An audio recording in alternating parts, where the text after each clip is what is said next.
For more, let's cross to Washington. Michael Kugelman, Senior Program Associate at the Wilson Center for South and Southeast Asia. Thank you for speaking with us on France 24. My pleasure. Is it a big breakthrough? Oh, absolutely, it is. I mean, it's remarkable. We shouldn't mistake a mere framework or roadmap for an actual deal. But let's face it. Until relatively recently, no one really thought that we would be in a position where we could say that we had a blueprint for some type of peace deal to allow the war to end, in Afghanistan, and allow the Taliban to stop fighting. Certainly a long road ahead, but absolutely, this is a breakthrough at this point. Where has the current U.S. negotiator succeeded where the likes of the late Richard Holbrooke failed? Well, I think it really comes down to one factor, and that is Donald Trump. The U.S. president really wants to get out of Afghanistan, and he wants to get out of Afghanistan now. And in that sense, he wants a deal.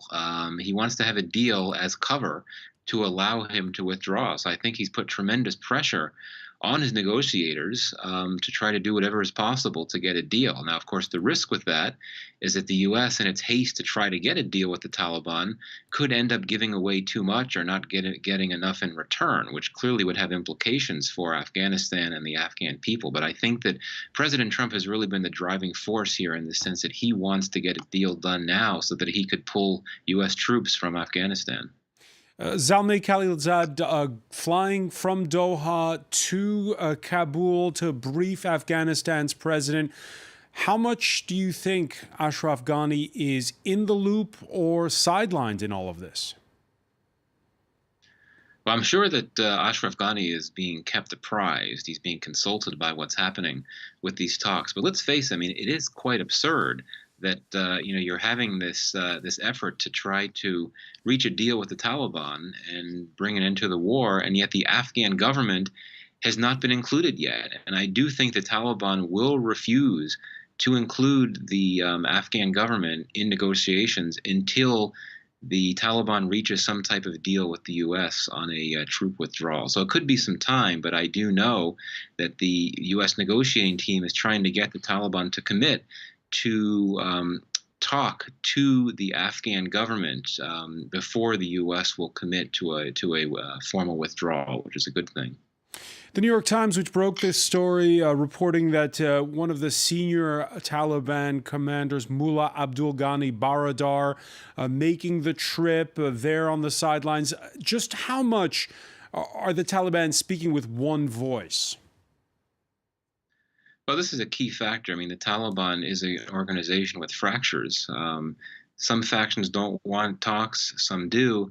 But the fact that you have a top leader, Mullah Baradar, who has long been a top Taliban official, even though he had been spending much of the last decade in a Pakistani prison, he is a top leader. And the fact that he has been brought into this process, the fact that a top-ranking Taliban leader like Mullah Baradar is now essentially leading these talks from the Taliban side, that suggests that the Taliban is ready to play ball and that it is taking this peace process seriously enough that it's willing to, have its top leaders leading the effort. That doesn't mean that the Taliban couldn't back out if it wanted to. Let's face it, it's negotiating from a position of strength. It has a lot of leverage. But the fact that it has top leaders leading this effort, that suggests that it really is serious about trying to see this through, at least to an extent. Michael Kugelman, you talk about the Taliban having leverage. At the end of the day, when the U.S. pulls out, do the Taliban come back to power? Yeah, I think this is the biggest risk that, if there's a troop withdrawal agreement, if the U.S. starts pulling troops, the Taliban would have a huge battlefield advantage. It would not necessarily have an incentive to lay down its arms and talk to the Afghan government about peace. It would have a very strong incentive to take up its arms and to try to finish this battle off once and for all to overthrow the government in Afghanistan. Certainly, we have to hope it doesn't come to that, but that's a very real risk looking ahead. Can the Afghan government fend for itself in any way after these 17 years? I mean, it can. I mean, the Afghan security forces have made tremendous improvements thanks to this training mission led by NATO. The Taliban is not in a position to take over urban areas. But certainly, I mean, if you had U.S. troops leave, then probably other NATO countries would have their remaining troops leave. That would leave the Afghan government and security forces in a very vulnerable position, and particularly if a U.S. withdrawal is followed by the U.S. cutting off its financial assistance to the Afghan security forces, which is a lifeline to the Afghan security forces. If the Afghan military is not getting that financial support from the United States, you have to fear the military collapsing, and that could really have all kinds of terrible implications for the strength of the Taliban and its ability to really make a move to overthrow the government in Afghanistan. So very precarious, to say the least. All right. One final question for you.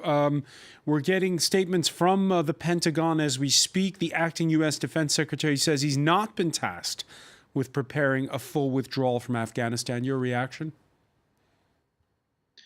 Well, yes, and I think the U.S. does want to take things gradually until there is some type of agreement that would lead to a schedule for the U.S. to start withdrawing forces. Even if it comes to that, I do think that the U.S. in negotiations would insist that it be able to maintain access to several military bases in Afghanistan. And I imagine that the U.S. would want to keep a small contingent of troops in Afghanistan to focus on counterterrorism missions. Now, whether the Taliban agrees to that is another story, but I think it's not true. There were media reports some weeks ago that President Trump wanted to withdraw half of the U.S. military force in Afghanistan and then follow that up with taking out all troops. But I think that the U.S. knows it needs to be cautious. A precipitous full withdrawal would be a really bad idea, and especially if you don't have a deal with the Taliban yet. Michael Kugelman of the Wilson Center, many thanks for speaking with us live from Washington. Thank you. My pleasure.